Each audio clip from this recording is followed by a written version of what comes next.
Tara na't mag-falls. Ay mali, false statement pala. Welcome back to my channel, RGG Vlogs. And for today's video, day off na naman. So, napag-desisyon na namin magtropa na gumala sa Pingtong at i-discover yung isang natatanging falls doon. Tara, sama-samang gumala at sama-samang ma-disappoint.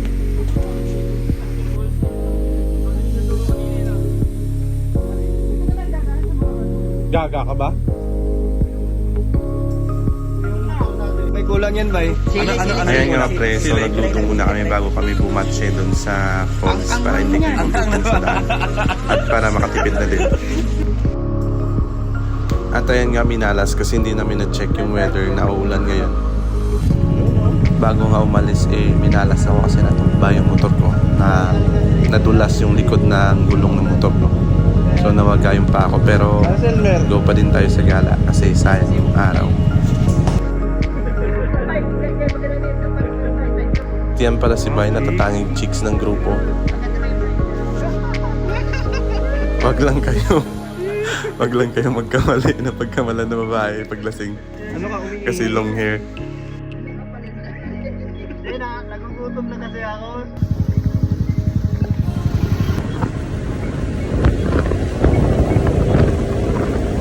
Masakit pa nga yung paa ko dyan plus katawan ko. Kaya si Bay na muna nag-drive. Gusto ko lang dito mamasyal. Ako mabuhay. Gusto ko mabuhay. Kaso wala akong income. Pero maganda dito kasi pwede. Kung dito ka sa Taiwan pwede. Kasi pwede ako mag-center sa taas ng mundo. Oo nga no? I think of calling Google. Yes, Josh. Where are you located right now? Sabi ko, ay natapos na lang po. What the fuck?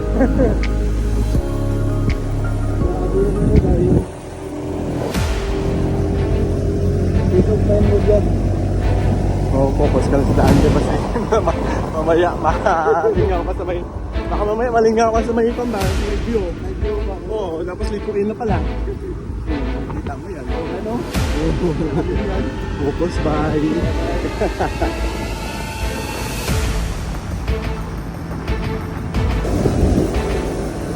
At ayan na guys, so nasa taas na kami ng bundok.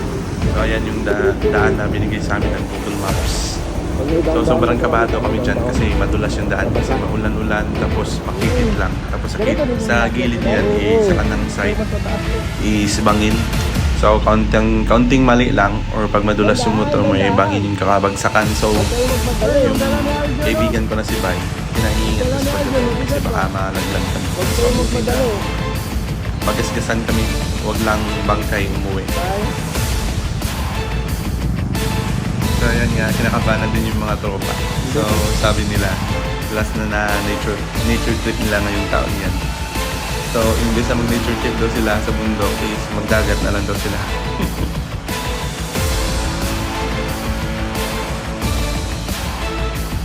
Iniwan na namin yung motor namin doon kasi nakita ko nga na hindi na ma-access ng motorsiklo yung daanan namin. So 2 minutes away from falls, sabi ko magpa na lang kami maglakad para mas safe tsaka mas kontrolado namin yung galawan namin Diba? doon. Sabi ko sa'yo, buti hindi natin nilayan ito. Delikado talaga, pre.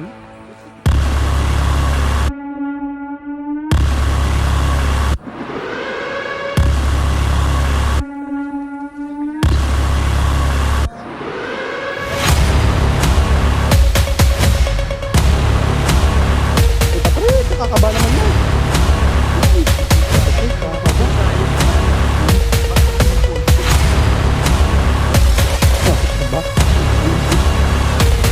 Ay Lord. Ay Bay, mag-pray ka Bay. Mag-pray ka. Ayan nga, so sinabihan ko na si Bay na mag-pray kasi kikita ko na parang delikado talaga yung daanan namin. Tsaka mas maganda yung pag mag-pray siya kasi at least magkaroon kami ng guidance sa journey namin dyan sa taas ng bundok at para safe na din na makauwi. Pabago-bago kasi yung weather sa taas, minsan uulan, minsan iinit. Tsaka yung daan kasi madulas na, kaya sobrang delikado talaga.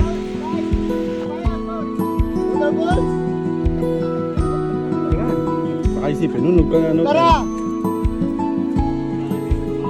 Bawal, bay? Papunta. Ber. Ano, Mer? Nagsaya-saya ng gago. May kasama, nagna-wrong turn.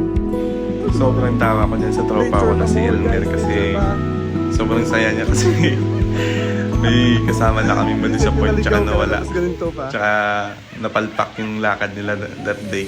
Loko talaga yun, no? Mamaya Pass na. the curse. Putang ina. Mukhang matsala ka, puta. Kahit inis na nga yung mga tropa, Mukhang eh, tsalak mas yung pinili nilang maging makulit sa biyahe para mawala yung pagod tsaka yung disappointment. Puta, nakita nyo daw, puro naman to down dahon. At sa wakas nakadating na kami sa falls. So excited pa naman sana kami kasi ito yung binigay na destination sa amin ng Google. Ito na daw yung falls according sa map. So hindi na kami nag-expect na may falls pa sa taas kasi wala kami nadidinig na tubig. Plus, nasa peak na yun ng bundok. Hindi siya maganda. So hindi na kami mag-expect ng falls. Tsaka malayo-layo na yung lakad namin.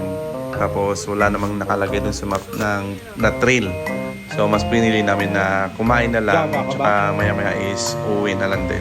Or lilipat kami or mag-change destination Hindi kami. din, na-scam din kayo? At sa location na yan ng bundok eh walang signal. Kaya hindi kami makakagamit ng internet tsaka maps. Congrats! Congrats! Sama-sama tayo maligaw. Oo. Hindi kayo nadula sa daan? Kami din. Nakakaba eh, putang isang dulas lang, isang mali lang pagkagad eh.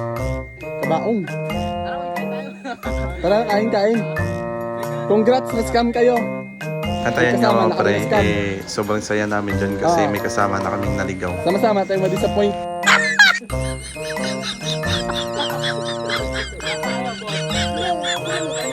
Tayo nandun kami.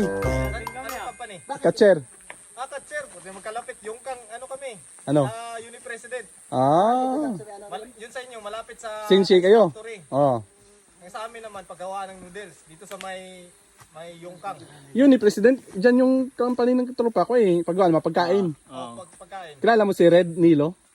Red Milo. Wow, false! False statement! Wrong turn! At ayan nga guys, so pauwi na kami, pabalik na kami dun sa mga motor namin. So buti na lang may dala kami mga pagkain kahit pa paano napawi yung disappointment namin saka yung gutom. Oo, diyan. Meron kaming adobong pusit saka adobong atay ng baboy saka biyon. Puta pre, malas pre.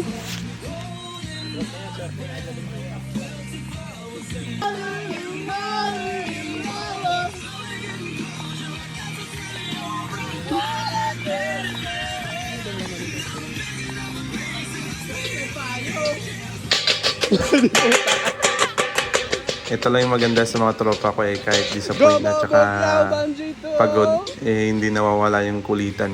Kaya nakakabawas talaga siya ng stress.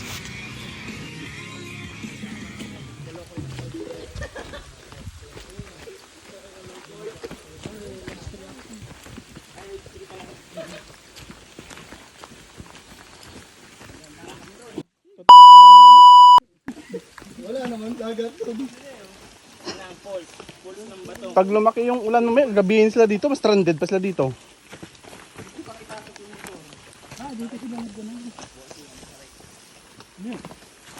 Tubig, pressure niya.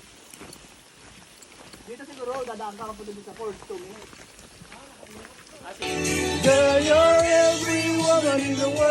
Buti na lang may baong sound trip si Boss Mike at nawala kaunti yung bad trip namin sa daan.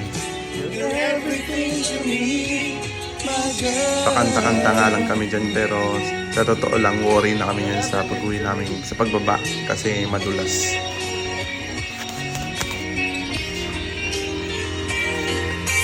Time check, so sa gantong oras mga alas 2 na to. So, nagplano kami na mag-change location na kami dun sa pinuntahan ko last 2 weeks sa One An River. So it's like 40 minutes travel from that point going to One An River. No permanent address. Nasa 30 minutes Pero mga din siguro pero yung mababait naman, papunta pre. namin tsaka 30 minutes din pabalik. So medyo malayo-layo din yung nilakad namin from the point na iniwan namin yung Tara, doon na lang. motorsiklo namin. Nakakatalon-talon pa tayo. Ito ang Haitian Falls. Sobrang ganda mag-joyride sa Pingtong kasi napakaraming mahabang bridge yung madadaanan tsaka maraming overview ng bundok tsaka mga farm. So ayun, parang malalayo ka sa reality na siya kang alipin ng serapi dito sa Taiwan. And yun na nga, after 30 minutes sa biyahe, nakadating na din kami sa Wanan River. Ito yung ganap namin guys.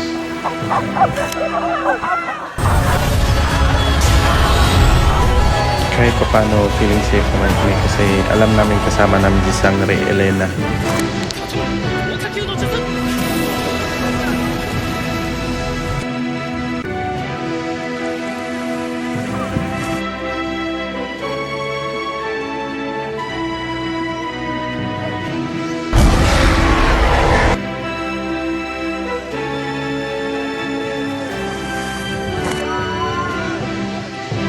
The zombies are coming.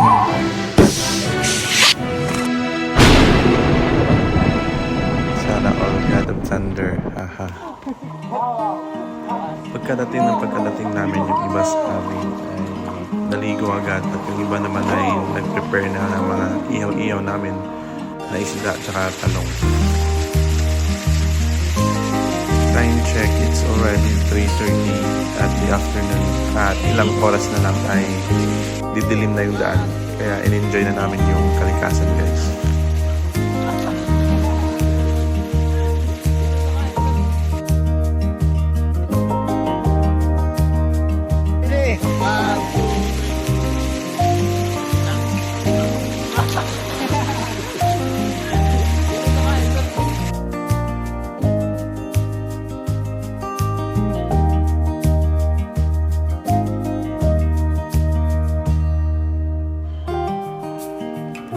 At thank you nga pala kay Byron Nick sa free live video na kuha niya.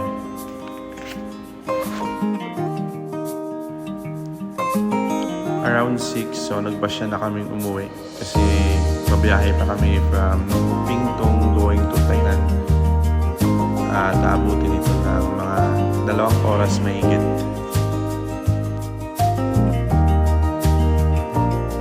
All in all, okay naman yung gala natin for today. Kahit napilayan ako ng una, umulan, tsaka namali tayo ng location sa Google Map. All in all, swabe naman. And precisely, umabot din kami ng 164.4 kilometers, 4 hours and 45 minutes, and 1,089 meters above sea level. That's all for today guys. Thank you for watching RGG Vlogs. And I am your Ilonggo vlogger here in Taiwan na nagsasabing work is life but gala is lifer. Thank you for watching. Bye bye.